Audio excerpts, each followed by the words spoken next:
Hi everyone, today I'm reviewing How to Change, the Science of Getting from Where You Are to Where You Want to Be by Katy Milkman. So in this book, Katy Milkman, engineer turned behavioural scientist, breaks down the behaviours behind habits and why it can be difficult to change. And I think that's a problem we've all dealt with. So for this, expect self-help advice, takeaways and some of the science behind behaviour. So there's plenty of popular science books nowadays, and it can be hard to assess whether they have genuine substance. Many tend to repeat the same kind of mantras or learnings throughout the book in slightly different ways, and can have a tendency to be too long compared to the insights within.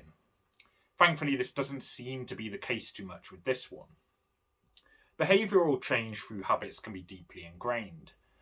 The book's main premise is to help you understand why we do the obstacles to good habits and change our strategy about bad ones.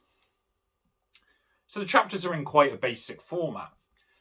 They deal with associated aspects of the problems of forming good habits and getting rid of poor ones.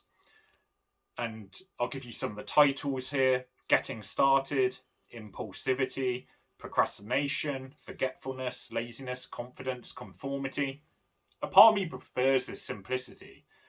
Often in this genre, we are seeing complexity to try to give the book some kind of USP or draw, when really it's quite superficial, rather than being useful as it should be, I think. In terms of the format, it's nothing new either. Stories to show the importance of each of those chapter topics, findings from behavioural science, and a list of takeouts at the end make the book easily digestible. We've also seen this format 100 times before, but perhaps that's not a bad thing, as there isn't much unnecessary bloat here. In terms of the actual advice, some stories stood out. Too much rigidity in trying to form a new habit can be self-defeating. The example is given of the findings from one experiment about joining gyms. What would work best? Someone sticking to going to the gym at a regular time, or just being asked to go several times a week? And they kind of termed these ideas flexible Fernando's and routine Rachel.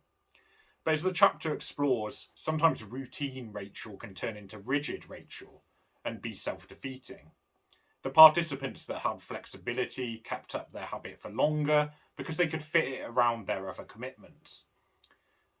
Above, I mentioned about superficial USPs or terminology, but thinking about routine Rachel and flexible Fernando is the kind of terminology that is actually useful. It actually stuck in my mind.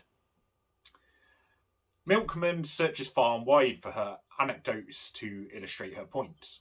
Mary Poppins is used to explore present bias, the idea that we select the immediate need rather than what will benefit us in the long run. Mary Poppins is also a proponent of using fun to overcome motivational challenges, an idea we could all use.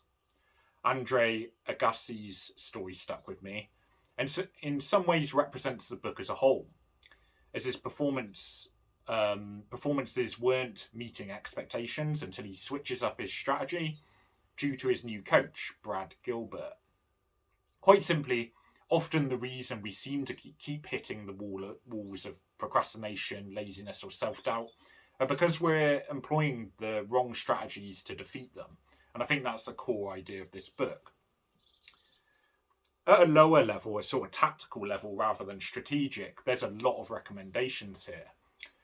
The list of takeouts that I wrote personally had 33 points and included gamification, making chores or tasks more fun, making reminders more unusual so that they stick with you and you don't forget them, making checklists, or to think that expectations can actually enact physical changes.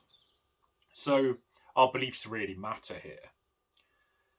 And I think some of the most useful insights were reminders related perhaps to the bigger picture, that we think about people who seem ultra productive, they work hard in business, they stick to going to the gym, they spend time with their family.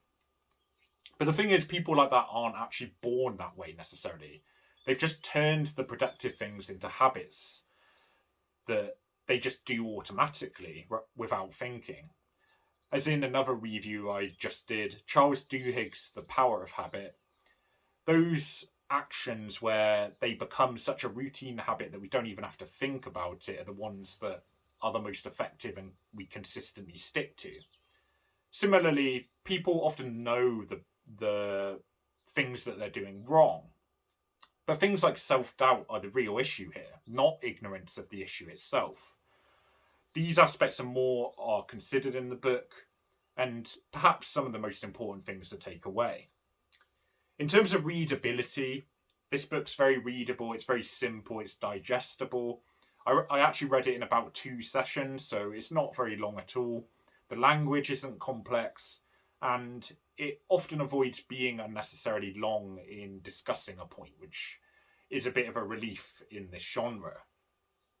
So in terms of final score, in many ways, as you can probably see, the examples, the terminology, and the writing isn't complex here. And sometimes with self-help books, that can be an issue. Because often they're saying things that you probably know already a lot of the time, or at least you know some of it.